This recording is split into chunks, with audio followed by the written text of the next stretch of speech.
23. C'est pourtant bien ici le bureau de la conciergerie. En tout cas, c'est ce qui est écrit sur la porte. Pourquoi il fait noir comme ça? Voyons. Ah oui, où l'interrupteur? Et Bob, entre, t'es capable? 23.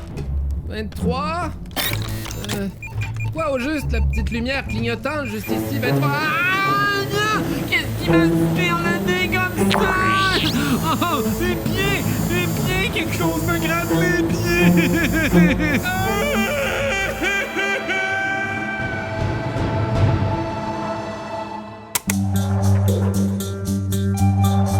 Le facteur de l'espace.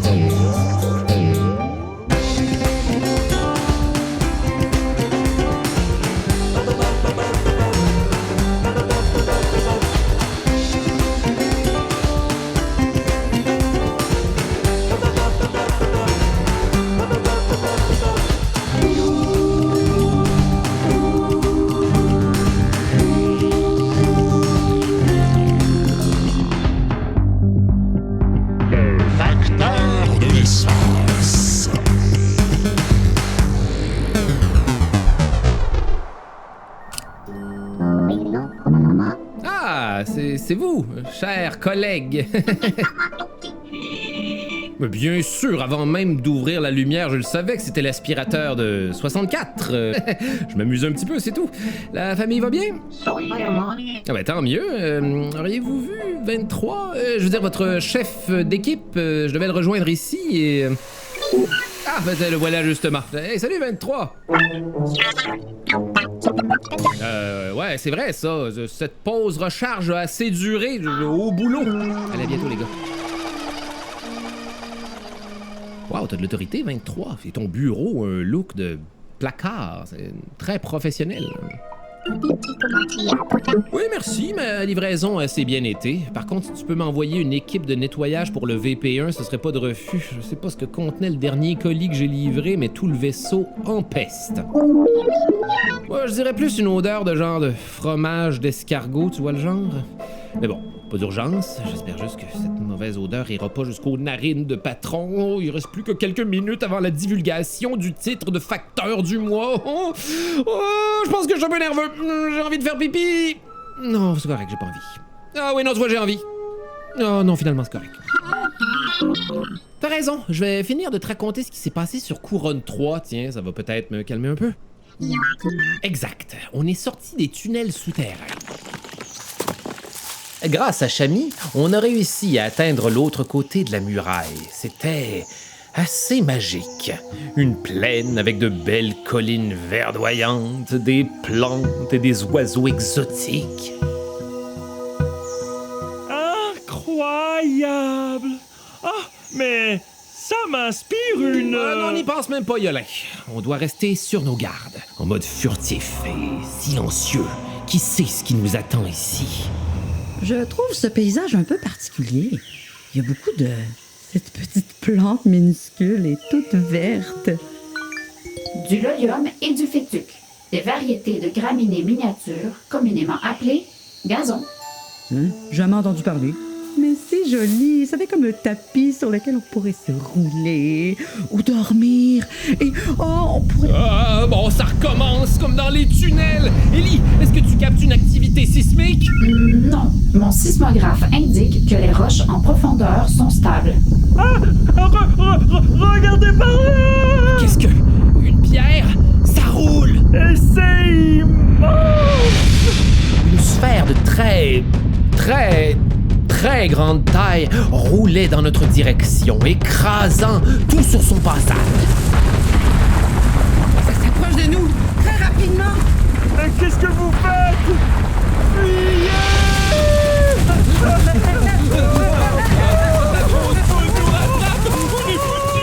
Plus que 3 secondes avant l'impact, Bob. Oh, j'ai une idée! On saute dans ce gros trou! À gauche, ici! 1, 2, 3!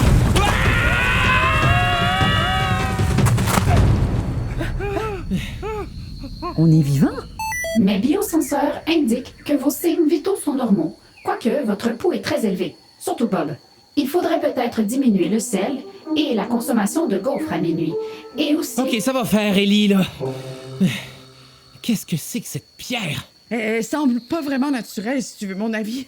Eh, on dirait une Ellie? immense... Cette sphère d'un diamètre de 420,67 cm comporte des alvéoles sculptés à sa surface. Bien sûr, puisque c'est une balle de... Sculpté par l'homme? Ou plutôt par une machine. Cet objet semble manufacturé et... C'est une grosse balle de golf! Voilà, je l'ai dit. Quoi? Mais oui, c'est vrai. Ça ressemble à une grosse balle de golf. Mais c'est pas possible! Il a raison, Bob. Cet objet comporte toutes les caractéristiques d'une balle de golf géante. 3 facteurs écrasés. Birdie! Désolé. Mes données sur cet endroit se consolident. Cette partie de la planète est un terrain de golf géant. Je te jure, ce roi avait fait construire sur sa planète un golf aux dimensions pharaoniques. Tout y était, des trous de golf géants, des drapeaux géants, des trappes de sable géantes et du gazon à perte de vue. Non, on n'a pas croisé de joueurs sur le terrain. À vrai dire, on espérait vraiment ne pas croiser de golfeurs géants. Mais bien sûr, tout ça fait du sens. L'eau drainée sur le reste de la planète sert à irriguer cette végétation et ce... Gazon. C'est ça, gazon. Pauvres zorotropiens, c'est inacceptable. Vivre tapis sous un désert. Et pourquoi? Pour un golf? Allons voir ce monsieur roi. J'ai 2 mots à lui dire, moi. En plus, on a failli laisser notre peau. Ellie, peux-tu nous diriger vers la demeure de ce de ce cher roi? Un instant. Je crois maintenant pouvoir cartographier le domaine. Je ne crois pas que ce soit nécessaire. Regardez. À quelques pas de ce qui semblait être le 18e trou du golfe, se trouvait une haute tour ornée de brillantes couronnes d'or. Très modeste comme maison, aucun doute, c'est notre homme. On a donc marché en direction de la tour et... Conciergerie, le patron prépare la remise de prix du facteur du mois dans le hangar Est, mais il se plaint d'une odeur très nauséabonde. Oh zut, c'est mon vaisseau qui pue! Non, on peut pas y aller, patron est déjà au hangar. Si on y va, il va se rendre compte que ça vient de mon vaisseau. Je comprends pas, je l'ai désinfecté et longuement astiqué, mais l'odeur s'accroche à la carlingue.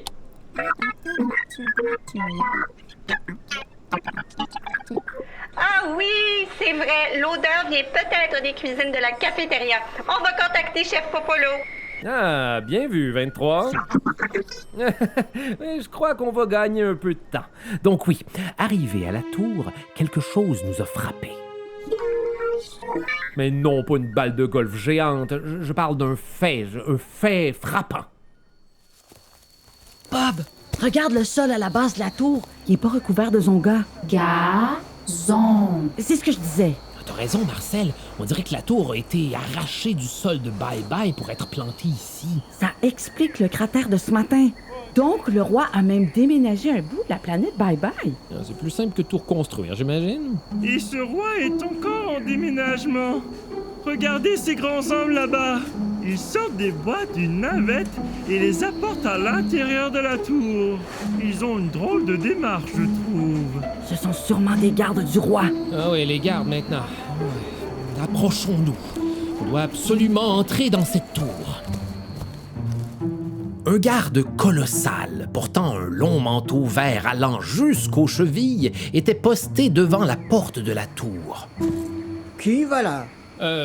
Bonjour, monsieur. Poste planétaire. Nous avons une lettre à livrer à Monsieur Roi. Une lettre pour le roi. Une lettre qui doit être très, très importante, d'ailleurs. Elle semble assez convoitée, disons. Le roi n'a même pas fini de déménager, c'est bizarre. Tu crois qu'il a fait son changement d'adresse? Mais qui a dit ça? C'est peut-être un piège, un genre de stratagème pour atteindre le roi. Tu crois? T'as peut-être raison. Mais les stratagèmes, ça me rend nerveux. Tu sais ce qui arrive quand je suis nerveux. Oh non, tu vas pas recommencer! Psst! On dirait que la deuxième voix vient de sous le manteau du garde. Je veux bien, mais pourquoi il y aurait une autre voix sous son manteau? Bob, une analyse thermique m'indique qu'en effet, 2 personnes se trouvent sous cette redingote, comme si elles étaient empilées l'une sur l'autre. Eh oui, les gardes du roi étaient en fait deux petits hommes, l'un assis sur les épaules de l'autre et couvert d'un long manteau. Ça explique leur drôle de démarche, comme s'ils cherchaient toujours à garder leur équilibre. Bon, avec ce roi-là, va savoir, hein, j'imagine que ça les rendait plus imposants. Laissez passer, nous on a un déménagement à terminer, hein? On voudrait bien, mais on nous bloque l'accès. Monsieur le garde, nous laissez-vous faire notre livraison? Oh, c'est une dure décision à prendre. Est-ce que le roi va être fâché si on laisse passer des escrocs? Mais s'il ne reçoit pas une lettre importante, il nous le fera payer.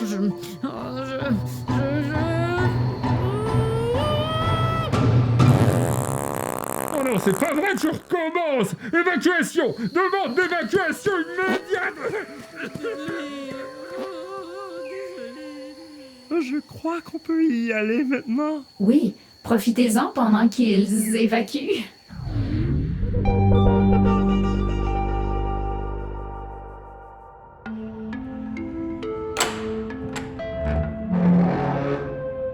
L'intérieur de cette tour était surdimensionné, à l'image de tout ce qu'on retrouve sur cette planète dans le fond.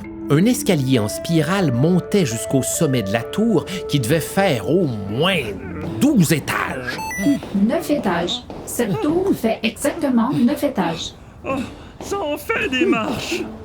Sur chaque palier de la tour, il y avait une large porte menant à une pièce. Comment est-ce qu'on va savoir dans laquelle de ces pièces se trouve le roi? Ah tiens, ici c'est juste une armoire à balai. Oh, je crois bien que nous allons devoir les explorer une à une. Youhou! Monsieur le roi! Bon, c'est pas sorcier, on monte quelques marches, on trouve le roi, on finit cette satanée livraison et hop, au bureau de poste. Allez, essayons le deuxième palier.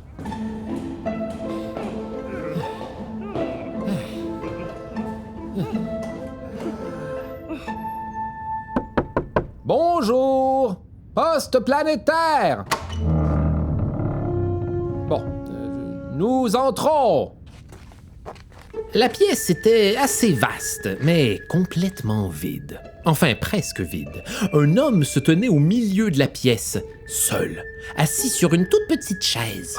C'est bizarre. Vous pensez qu'il va bien? Il est en pénitence ou quoi? Monsieur, désolé de vous déranger, mais nous cherchons le roi. Nous avons une lettre pour lui, et voyez-vous... Chut! Vous me dérangez! Ah oui, mais que faites-vous? Rien!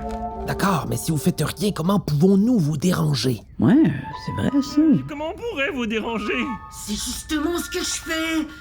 Rien! Rien, et c'est tout! J'ai bien peur de ne pas comprendre. Oh, arrêtez avec vos questions! Je dois ne rien faire ici, et plus je réponds, moins je ne fais rien. Oh, je devrais ne rien faire plus longtemps à cause de vous! J'y avais pas bah pensé. Très bien, nous vous laissons à votre rien faire et en espérant... Non, c'est beau, nous ne nous adressons pas à vous, vous en faites pas, vous ne faites toujours rien, je vous rassure. Partons, Bob, partons! Ouais, complètement surréaliste. L'ascension de cette tour ne s'annonçait finalement pas si simple que ça. On a poursuivi notre montée vers le palier suivant, encore un peu ébranlé par ce à quoi on venait d'assister. Je suis confiante que c'est ici que se trouve notre roi. Allô? Ah, il fait noir. Ah, mais vous avez vu tous ces fils dorés? Ça scintille. Comme c'est beau. Dans cette sombre pièce, on pouvait entrevoir de minces fils dorés qui parcouraient les murs et les plafonds, scintillant sous les rayons lumineux d'une étroite fenêtre. Un magnifique spectacle, mais... Vous voyez les petits yeux rouges dans la pénombre? Et ces bruits autour de nous, je sais pas... Ça peut pas être... Oui, je crois bien que c'est ce que tu crois, Bob! Nos yeux se sont graduellement habitués à l'obscurité, révélant un spectacle pour le moins inattendu. Ah, des araignées! Ces fils sont ceux d'araignées! Ok, pas de panique. On recule doucement vers la sortie. Mais tu vas là? Ce sont sûrement des voleurs. Oui, des voleurs. Qui viendra ici si ce n'est pour voler nos fils d'or? Oui, c'est vrai ça. C'est des voleurs. Voleurs? Non, nous sommes... personne. Vous voyez le P sur ma combinaison? Eh bien, c'est pour personne. Il y fait quelque chose! Cette espèce d'arachnide, appelée Orocnidas, sont reconnus pour leurs fils tissés en or 24 carats et leur venin mortel. Personne, hein? Mais nous ne sommes pas stupides. Allez, mes chers petits, bon appétit! Mais non, vous vous trompez, je vous assure! Pitié! Bob, vous devez fuir. Mes données indiquent que seule la musique peut réussir à apaiser ces prédateurs. La musique, Yolin! Je le redirai pas souvent, jouez-nous quelque chose immédiatement! Ah, oui, mais, j'ai trop peur. Je tire mon respiration des beaux moments de la vie. D'accord. Oh, misère, aucune chance que ça fonctionne! Mais par miracle, elles ont commencé à s'assoupir l'une après l'autre. Fantastique, ça marche! Ah oui? Continuez de jouer, Yolin! Ah oui, d'accord. Je préfère porter les appareils auditifs pour le reste de mes jours plutôt que de me faire dévorer. Les arachnides, eux, n'ont pas de tympan. Ils sentent les vibrations du son grâce aux poils de leur corps. Pile poil ce qu'on avait besoin alors. Sortons d'ici doucement. Dodo, les araignées. Dodo. Je t'avoue, 23, j'étais au bord de la crise de nerfs. J'étais fatigué et je commençais à manquer de patience. Non, c'était pas fini, bien sûr que non. La pièce du palier suivant abritait un opérateur téléphonique complètement surchargé. Quittez pas, je vous mets en attente. Tour du roi, bonjour. Ah ouais, je vous ai mis en attente il y a 30 minutes, mais là, le roi est débordé. Quittez pas. Tour du roi. Ouais, laissez un message, je le transmettrai au roi d'ici 1 mois. Oui, madame, j'ai bien dit 1 mois. C'est ça le délai ici, je suis désolé. Tour du roi, bonjour. Le courrier était peut-être le meilleur moyen de rejoindre le roi, finalement. Ensuite, sur le palier suivant... Et sur le palier suivant... Fermez la porte, mes chèvres vont s'enfuir! J'en pouvais plus. On s'est précipité à l'étage suivant. J'ai ouvert la porte sans même cogner. Bon, en fait, j'ai cogné, mais j'étais quand même en colère. Tu peux poser ça ici, à droite, ici. Non. Les chaises au fond et la table au bord du mur. Le portrait de Sa Majesté juste au-dessus du bureau. Mais enfin, qui ose perturber mon déménagement? Le roi se tenait finalement devant nous. Un grand homme corpulent, au bronzage abondant et habillé d'une robe brodée d'or. Sa couronne royale trônait sur sa chevelure ébène. Poste planétaire, Votre Altesse. Je suis Bob et je vous présente Marcel et Yolin, mes collègues, si on veut. Bonjour. Que diable faites-vous dans ma tour? Qui vous a laissé entrer ainsi sans me prévenir? En fait, on a pu rentrer parce qu'on a une missive importante pour vous, Majesté. Ah, une lettre? Merveilleux! Donnez-la-moi! Voici. Elle doit être importante. Oh, c'est une lettre de... Los Angeles, les pilleurs à moteur. Mais qu'est-ce que vous faites là? Comment vous nous avez retrouvés? L'adresse est notée sur votre formulaire. Vous devriez faire attention à ce que vous laissez traîner. Oh zut, le formulaire qui est tombé dans la rivière de chocolat sur Gelato. La fausse lettre. Bel essai, le crapaud chantant. Maintenant, donnez-nous la vraie lettre. Bande d'impolis! Quittez de ce pas mon nouveau royaume! Garde! On est épuisé, mon roi. Moi j'ai mal au dos. Ah non, moi j'en peux plus. C'est dur de déménager. Je suis fatigué. C'est mon bras qui fait mal. Quels incompétents, ces gardes! Y a quoi dans cette lettre? Une carte révélant l'emplacement d'un énorme trésor? Non! Alors ce sont tous vos secrets sur votre méthode d'investissement dans le crypto-crédit galactique, n'est-ce pas? Non! Les instructions pour se rendre sur une planète de cristaux? Non! De pierres précieuses? Non! De diamants? Non plus! Mais ça doit valoir une fortune, une lettre adressée à un roi, non? Mais qu'est-ce qui se passe? C'est qui ceux-là? Police! Les mains en l'air! Ah, la police, c'est pas trop tôt. Eh bien, les pilleurs à moteur, hein? Le capitaine sera content. Vous avez une bonne douzaine de mandats d'arrestation sur le dos. Oh que oui. Rayon réducteur, sergent? Bonne idée, sergent. Taille minimale réglée. Oh, taille mini... Quoi? Non, mais... Vous croyez vraiment que...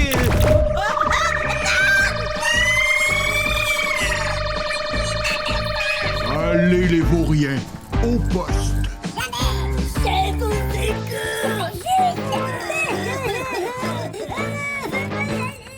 Oh, belle prise aujourd'hui, sergent. Je ne vous le fais pas dire, sergent. Attendez. Dites-moi au moins ce qu'il y a dans cette enveloppe. Pitié! Quelque chose de bien plus précieux que tout ce que vous avez nommé. C'est une lettre de mon neveu, le petit prince. Il écrit d'ailleurs ceci. Cher oncle. Je sais que tu es très occupé en ce moment avec ton déménagement. Mais appelle-moi, s'il te plaît. Signé ton neveu, le petit prince. PS, je t'ai dessiné un mouton. Oh. Quoi? Impossible! Vous mentez! Qu'est-ce qu'il y a dans cette lettre? Laissez-moi! Vous me payerez ça, les petits facteurs de pacotille!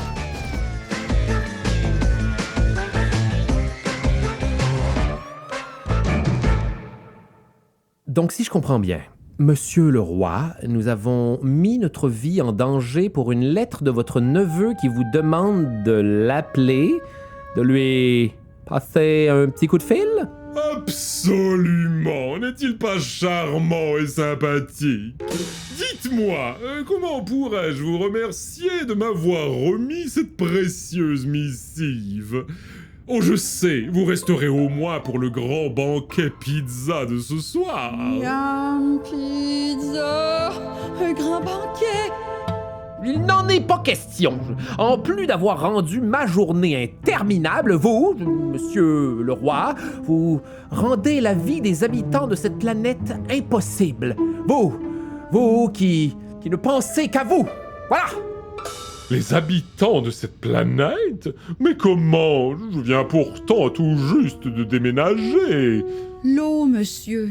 Mais comment ça, l'eau? Vous avez donc pas remarqué que votre golfe recouvert de gazon... Bravo! Eh ben, ça boit absolument toute l'eau de la planète. Il en reste que quelques gouttes pour le peuple zootropien. Ah, mon golfe robotique géant. Magnifique, n'est-ce pas? Mais je ne savais pas qu'il créait tant de problèmes. Il assèche donc toute cette planète? Pour nous remercier, nous aimerions, peut-être, votre éminence, que vous redonniez au peuple de cette planète l'eau qui leur revient de droit. Très bien. Je vous donne ma parole. Dès demain, je prends les mesures qu'il faudra pour tout arranger.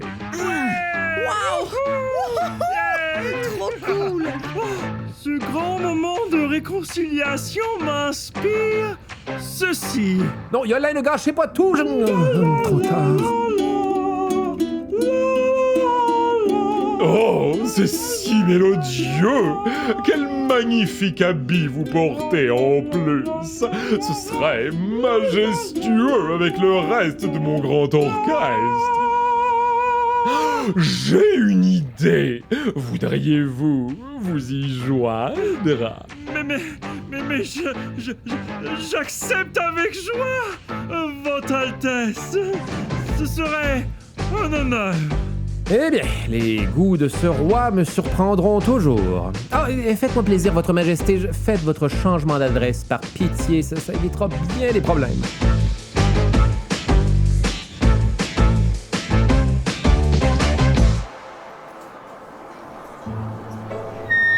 Merci à tous de vous joindre à moi pour cette remise du prix du facteur du mois. Ils sont toujours aussi mauvais ici. Vite, Bob! La cérémonie de remise du prix a déjà commencé. On va savoir si tu bats le grand record. Oui, on est là. Il y aura ce mois-ci une particularité à la nomination. Une particularité? Ouf! Mais qu'est-ce que ça veut dire? À cause de mon record? Je décerne le prix du facteur du mois à Bob, Marcel, Ellie et leur compagnon civil, Yola.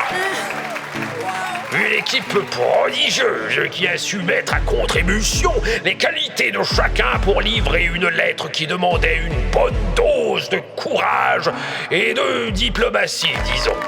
Je les invite d'ailleurs à venir dire un mot en avant. Bob? Est-ce que t'es déçu? Déçu? Mais non, pas du tout. Juste un peu surpris. Bonjour, Monsieur Bob! Oh, Yolin! Vous êtes venu aussi! Oh, que oui! Allez, on y va!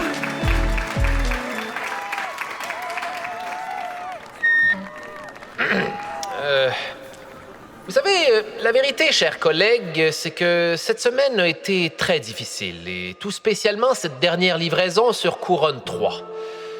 J'aimerais en profiter pour dire que j'aurais jamais pu me débrouiller sans Yolin, Marcel et Ellie dans toute cette aventure. Oui, à un certain moment, j'ai douté de notre travail d'équipe et je m'en excuse. J'aurais dû vous faire confiance. Mais non, Bob, c'est pas nécessaire. Mais voyons, c'est tout oublié. Ça fait vraiment plaisir d'avoir pu contribuer. De toute façon, je suis programmée pour t'assister, Bob. Ah, Marcel, t'as tout ce qu'il faut pour être une sacrée bonne factrice. J'aurais aimé être aussi brillant que toi à mes débuts. Arrête, Bob, c'est trop, je vais rougir. Et toi, Yolin, tu t'es avéré être très ingénieux et t'as une brillante carrière musicale devant toi. Ta famille en serait fière. Oh, merci. D'ailleurs, je profiterai de cet auditoire pour jouer un morceau. Psst, pas maintenant. Et toi, ma chère Ellie, continue d'essayer de me faire rire. Ça marche de plus en plus. Tu rends ma vie colorée, et ça, même quand je suis stressé. À vos ordres, capitaine. À bien y penser, cette nomination est celle dont je peux être le plus fier. Merci, les amis.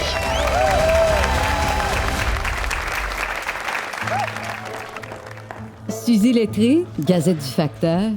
Bob, comment prenez-vous cette défaite? Vous n'aurez peut-être jamais plus l'occasion de battre le record du grand Flashy Postov? Madame Lettré, vous pourrez écrire à vos lecteurs que j'ai gagné aujourd'hui le record de la meilleure équipe de la Poste planétaire de tous les temps et que nous comptons bien battre notre propre record le mois prochain. Tiens, allez, au revoir. Il crée sa propre légende. C'est noté. Allez les amis, on va fêter ça.